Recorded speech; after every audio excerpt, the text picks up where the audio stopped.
की 10 विशेषताएं बताएं ताकि जो धर्म परिवर्तन लोग कर लेते हैं, सनातन धर्म को छोड़ के दूसरे धर्म में चले जाते हैं, उनको रोक सके, क्या बोलकर रोक सकते हैं?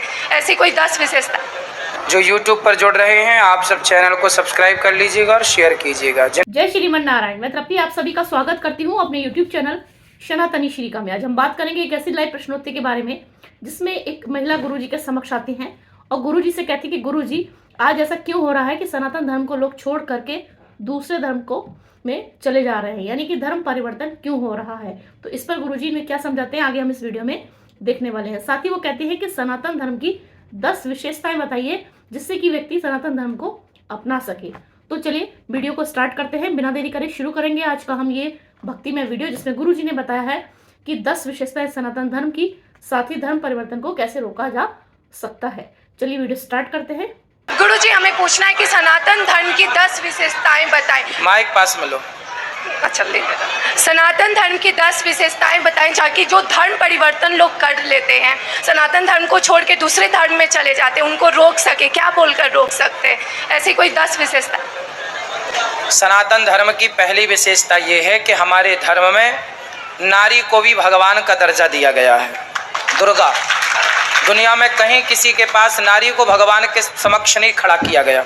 हमारे यहाँ नारी को सम्मान इतना है कि भगवान का दर्जा दिया गया।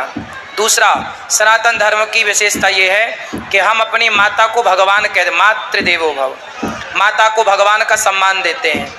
हमारे यहाँ पितृदेवो भव, पिता को भगवान का दर्जा दिया गया। अतिथि देवो, हमारे द्वार पर कोई अतिथि आ जाए हम उसे भगवान का दर्जा देते हैं, उसकी सेवा करते हैं। आचार्य देवो भव, जो हमें ज्ञान देते हैं गुरुजन, हम उन्हें भगवान के तुल्य मानते हैं। हमारे धर्म में दया है।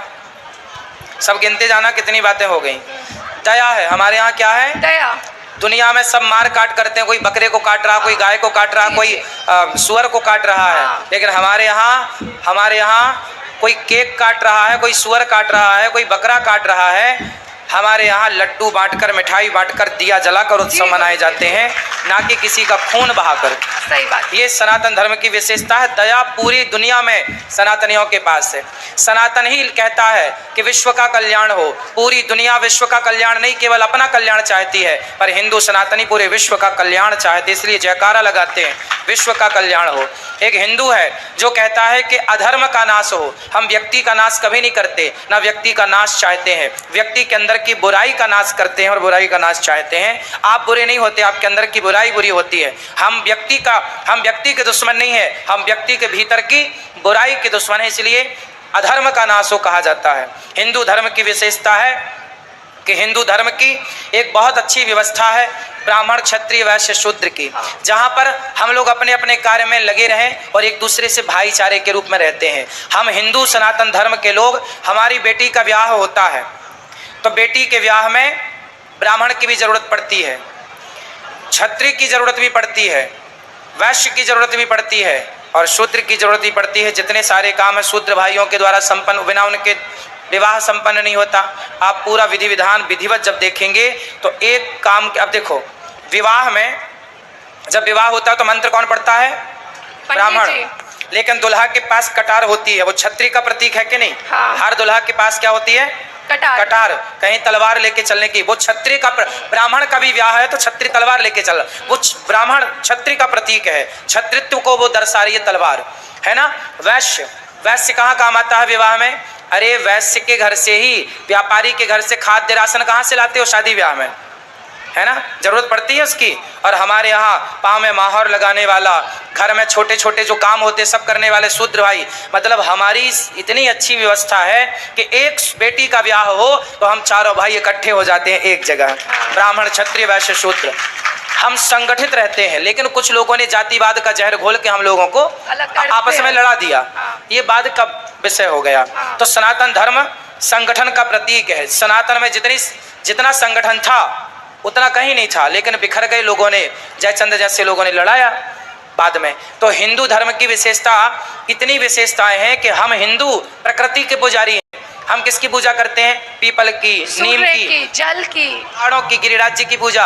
हम प्रकृति के पुजारी हैं। दुनिया आज जाने की प्रकृति की कितनी आवश्यकता। गर्मी पड़ी, लोगों ने कहा पेड़ लगाओ, भाई तुम पेड़ आज लगाने का कह रहे हो, हमारे ऋषि मुनियों ने अनादिकाल से पेड़ की पूजा करने का क्या उद्देश्य है कि हम वृक्षों का आदर करें, सम्मान करें, है ना। तुलसी से लेकर पट तक का हम पूजा करते हैं। ये हिंदू धर्म की विशेषता है।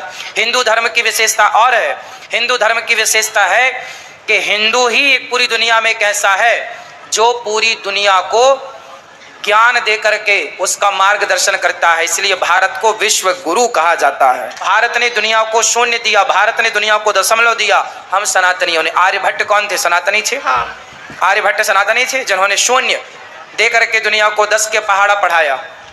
तो ये दुनिया सनातन इतना है, सूर्य से लेकर चांद तक, पृथ्वी से लेकर आकाश तक, ऊपर से लेकर नीचे तक। हमारे यहाँ एक सागर का नाम है हिंद महासागर, हाँ। हिंदुओं के नाम से हिंद। विंध्य, हिमाचल, यमुना, गंगा, उच्छल जलधि तरंग। गुरुजी, मैं पूछना चाहती हूँ कि अपने सामने जो धर्म परिवर्तन लोग कर देते हैं, ये बहुत गलत है। सामने से देखना भी गलत है, करना भी गलत है। तो उसको कैसे रोकें? उन लोगों को कैसे समझाएं कि ये गलत है? बहुत लोग क्रिश्चियन में चले जाते हैं, बहुत लोग कहीं चले जाते हैं, ये बहुत गलत है। उनको ये पूछो कि आपको सनातन धर्म में दिक्कत क्या है, क्या समस्या, फिर वो बताएंगे कि हमें ये समस्या आ रही है। वो लोग बोलते हैं बहुत अंधविश्वास है। क्या अंधविश्वास है? बोले पीपल की पूजा करना अंधविश्वास है?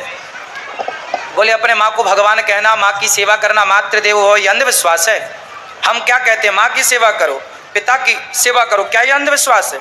अरे हिंदू ऐसा है जो कहता है माँ में भी भगवान है और पत्थर में भी भगवान है। हम सजीव हो या निर्जीव हो, दोनों को भगवान के तुल्य समझते हैं। ये अंधविश्वास है क्या? हम नदियों की पूजा करते हैं, क्या ये अंधविश्वास है? हम पहाड़ों की पूजा करते हैं, क्या ये अंधविश्वास है? आज पहाड़ खतरे में है, दुनिया कह रही है। हम पूजा करते आए, मेन सम्मान करते आए हैं। आज गिरिराज जी का पूजन हम लोग ना करते तो ये गिरिराज जी ना होते।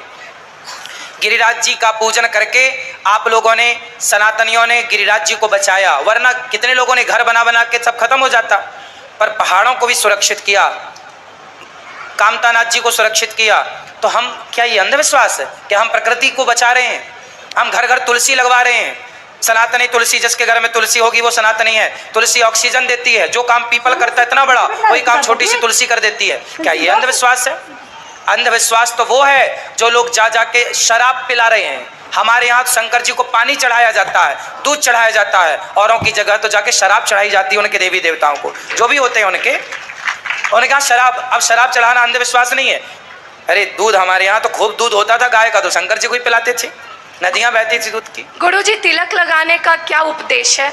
तिलक लगाना साइंस है। तिलक लगाना, हमारे यहाँ ज्ञान चक्र होता है दोनों भ्रुकुटी के बीच में, ये ज्ञान चक्र होता है। जब हम यहाँ उंगली रखते हैं, प्रेस करते हैं, दबाते हैं, एक्यूप्रेशर नाम सुना होगा आपने। हाँ, जी। जब एक्यूप्रेशर करते हैं, यहाँ दबाते हैं तो दबाव पड़ता है, ज्ञान चक्र खुलता है, जिससे हम हमारी सोचने समझने की अच्छे विचारों, अच्छे थॉट हमारे अंदर थोक में आते हैं और ज्ञान चक्षु खुल जाते हैं। शंकर जी का तीसरा नेत्र क्या है?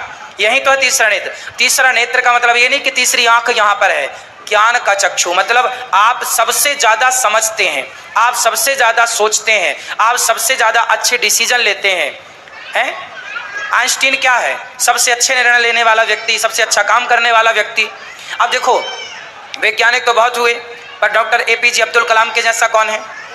तो उनका तीसरा आंख खुली, ये कहेंगे ना, ज्ञान चक्षु खुला उनका। जो भी अच्छा काम किया। आर्यभट्ट कौन थे? गणितज्ञ तो आज भी बहुत सारे हैं, पर आर्यभट्ट जैसा गणितज्ञ कौन होगा जो आज तक के लिए सिद्धांत दे के चले गए? तो उनका तीसरी आंख खुली थी। तीसरी आंख मतलब ज्ञान चक्षु। तो जो विशेष हो समाज में, जो विशेष हो, जैसे वर्तमान में कह सकते हैं कि मोदी जी हैं, विशेष कार्य कर रहे हैं, ज्ञान चक्षु खुला हुआ उनका, तीसरी आंख खुली हुई है। तो जो विशेष कार्य कर रहे हैं, समाज में अच्छे कार्य कर रहे हैं, आप कह सकते हैं शंकर जी का पूरा खुला था, आपका जरा सा खुला है। पर आप यदि अच्छा कर रहे हैं तो आपके क्योंकि दो आंखों से तो सब देख रहे हैं, पर तीसरी आंख है जिसके एक अलग दृष्टिकोण। भाई जो सब सोच रहे हैं वो ही आप सोच रहे हैं तो क्या आश्चर्य है? जो सब कर रहे हैं वो ही आप कर रहे हैं तो क्या? जो आप सबसे हट के कर जाएं, सबसे बढ़िया। जैसे ज्ञान चक्षु देखिए, सुंदर पिचई है, उसने मोबाइल पे कैसा एप्लीकेशन दे दिया जिसको आप मैप कहते हैं। आज फलाने को घर में आपको जाना हो, मोबाइल पे डाल दीजिए हम इसके घर जाना है, तुरंत लोकेशन दे देगा, आप उसी रास्ते बिना पूछे चले जाइए। आज के 20 साल 100 साल पहले सबको भाई फलाने के घर जाना कहाँ है, भाई फलानी गली कहाँ है, भाई फलाना गांव कहाँ है, भाई फलाना शहर का। आजकल कोई नहीं पूछता, गूगल पे डाला। अब गूगल पे इतना बड़ा काम करने वाला सुंदर पिचई है तो उसका तीसरा आंख नहीं खुला क्या? यही तो तीसरा ज्ञान चक्षु है। तो जब आप यहाँ तिलक लगाते हैं तो तिलक लगाने वाले जो साधु संत होते हैं वो सामान्य लोगों से ज़्यादा ज्ञान रखते हैं। तिलक लगाने से यहाँ का ज्ञान चक्षु खुलता है और आप बुद्धिमान होते हैं, सबसे अलग करते हैं। गुरुजी एक और सवाल है, अपने धर्म को ऊपर रखना है या बेरोजगारी को? बेरोजगारी तो भाई अकर्मण्यता, कोई बेरोजगारी नहीं है देश में। ये मूर्खता है। अब दिन भर 2020 देखते हैं 5 घंटा क्रिकेट और बाद में हम बेरोजगार। अरे नालायको, 5 घंटे तुमने क्रिकेट देखा, उसमें कुछ काम करते तो तुम्हारा यश खूब होता, पैसा खूब होते। अब कुछ करोगे धरोगे नहीं, खटिया तोड़ोगे और कहोगे कि जी हम बेरोजगार हैं। काहे के बेरोजगार हो? आज इतना काम है कि करने वालों की कमी नहीं। आप लेबर ढूंढने जाओ, लेबर नहीं मिल रही है। आप इंजीनियर ढूंढने जाओ, इंजीनियर नहीं मिल रहे हैं। आप डॉक्टर ढूंढने जाओ, डॉक्टर नहीं मिल रहे हैं। हर जगह हर फील्ड में अच्छे लोगों की कमी है। आप अच्छे बनो, अब कचरा बनोगे तो कौन पूछेगा? आप अपने काम में परफेक्ट बनो। अच्छे लोग तब भी कीमती थे, आज भी कीमती हैं। जो नालायक हैं उन्हें रोना है तो रोते, तब भी रो रहे थे, आज भी रो रहे हैं। काम करने वाले आज भी हमें चाहिए। हमें अब ये बिल्डिंग बन रही है, हमें चाहिए कि भाई पीओपी करने वाला मिल जाए, हमें चाहिए कि यहाँ प्लम्बिंग करने वाला प्लम्बर मिल जाए। मिल ही नहीं रहे लोग, काम डिले हो रहा है, रुका पड़ा है, मिल काम ही नहीं हो रहा है। लेकिन करने वाले नहीं, करने वाले होते तो काम कब का हो जाता। आज लोग कहते हैं बेरोजगारी, जो नहीं करना चाहते साहब, जो बैठे बैठे खाना चाहते हैं वो बेरोजगार हैं। जो कुछ करना चाहते हैं वो बिल्कुल बेरोजगार नहीं है, खूब काम है। लेकिन गुरुजी अगर ये बेरोजगारी को हिंदू लोग ऊपर नहीं रखते तो आज यूपी में अयोध्या में बीजेपी नहीं हारता। इतना 500 वर्षों का वो काम पूरा किया लेकिन फिर भी हार गया। इसका क्या कारण हो सकता है? इसका कारण ये है कि हम हिंदू संगठित नहीं हैं। हम संगठित होते, अब राम मंदिर बनाने वाले हार गए और राम भक्तों पर गोली चलाने वाले जीत गए। यही बात है। अब ये संगठन जब देश गुलाम क्यों हुआ? ये कोई आज की बात मत करो बेटा, आज के 700 साल पहले की बात कर लो तो भी भारत की स्थिति नहीं सुधरेगी। पहले भी मुगल आए तो हम एक राजा दूसरे राजा से लड़ गया। अंग्रेज आए, अंग्रेजों ने एक राजा को दूसरे, अंग्रेजों ने नारा दिया था फूट डालो शासन करो। ये तो खंजर घोंपने वाली, ये हिंदू लोग समझते नहीं है कि हमें आपस में संगठित रहना चाहिए। जो सनातन को लेके चल रहे हैं उस सनातनी का कभी साथ मत छोड़ देना, वरना बहुत बड़ी क्षति होगी समाज की। एक लास्ट प्रश्न है गुरुजी, अपने माइंड को पॉजिटिविटी कैसे रखें? मतलब बहुत नेगेटिविटी माइंड में भर जाता है, नकारात्मक ऊर्जा ज्यादा रहता है पॉजिटिव माइंड में। एक गिलास में गंदा पानी भरा है, हाँ, बताओ उस गंदे पानी को साफ पानी में कैसे बदलें? आप बताओ, गंदे पानी को साफ पानी में कैसे तब्दील करें? पता नहीं गुरुजी। गंदा पानी भरा है एक बाल्टी में या एक गिलास में, आप उसमें साफ पानी डालते रहिए। क्या करते रहिए? केवल साफ पानी डालते रहिए, डालते रहिए, डालते रहिए, डालते रहिए। आप देखेंगे कि वो गंदा पानी अपने आप हट जाएगा और गिलास साफ पानी से भर जाएगी। जब अंदर नेगेटिव ज़्यादा हो, नेगेटिविटी ज़्यादा हो, तो पॉजिटिविटी से अपने आप को इतना भर लो कि नेगेटिविटी अपने आप बह जाए, समाप्त हो जाए। पॉजिटिविटी की ज़्यादा ज़रूरत है। धन्यवाद गुरुजी। राधे। तो दोस्तों कैसी लगी आपको आज की वीडियो? देखा आपने यहाँ पर गुरुजी ने कितने अच्छे तरीके से, कितने मंगलमय तरीके से बताया है कि सनातन धर्म की 10 विशेषताएं का वर्णन किया है। साथ ही बताया है कि धर्म परिवर्तन को हम किस तरीके से रोक सकते हैं। आपको क्या समझ में आया है, आप अपनी राय कमेंट सेक्शन में रख सकते हैं। और अगर आपको वीडियो पसंद आई हो तो वीडियो को लाइक, चैनल को सब्सक्राइब अवश्य रूप से कर लीजिएगा। चलिए इसी तरीके की वीडियो के साथ हम जल्द हाजिर होंगे। तब तक कमेंट्स में लिखना ना भूलें। हरे कृष्णा।